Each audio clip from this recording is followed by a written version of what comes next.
Good morning. আজকের সকালটা অনেক অনেক অনেক সুন্দর ছিল। আর এত সুন্দর সকাল শুরু হয়েছিল আমার এই কেক আর পাউরুটি দিয়েই। দুপুরবেলা লাঞ্চে খেয়েছিলাম ট্যাংরা মাছের ঝোল আর করলা ভাজি। এই করলা ভাজিটা গতকালকের করলা ভাজি আবার একটু গরম করে আম্মু দেয়, খেতে অনেক মজা লাগে, কারণ এটা একটু মুচমুচা হয়ে যায়, যেটা ভাতের সাথে মেখে খেতে আমার বেশ ভালোই লাগে। বিকালের দিকে ওয়েদারটা অনেক সুন্দর ছিল, তাই চলে গিয়েছিলাম আয়াবাঁধে আমি আর আমার কাজিন।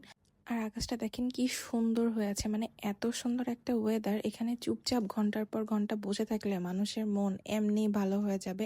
এত সুন্দর চারপাশ আর এত সুন্দর বাতাস ছিল, আসলে ভাষায় বলে প্রকাশ করা যাবে না। আর এই ক্যামেরাতেও আসলে ফুটিয়ে তোলানো সম্ভব না। আর এরকম একটা ওয়েদারে বাইরে বসে বসে পেয়ারা মাখা খেয়েছি, চটপটি খেয়েছি, ফেরার পথে খেয়েছি আইসক্রিম। আমি আর আমার কাজিন মিলে ভালোই মজা করছিলাম ওই দিন।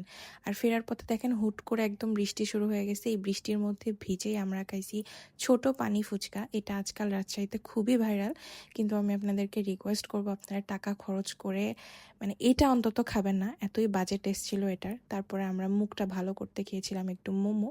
আর বৃষ্টির মধ্যে তো মোমো খেতে বেশ ভালোই লাগে। তারপরে আমরা চা খেয়ে বাসায় চলে এসেছিলাম। আর বাসায় এটা খেয়েছি হচ্ছে ভাত মাখা। আপনারা কে কে এভাবে খান আমি জানি না, আমার বেশ ভালোই লাগে খেতে। আর ভাত মাখা খেয়ে খুবই ঝাল লেগে গিয়েছিল, সেই জন্য খেয়েছিলাম মোয়াফেল। Thanks for watching.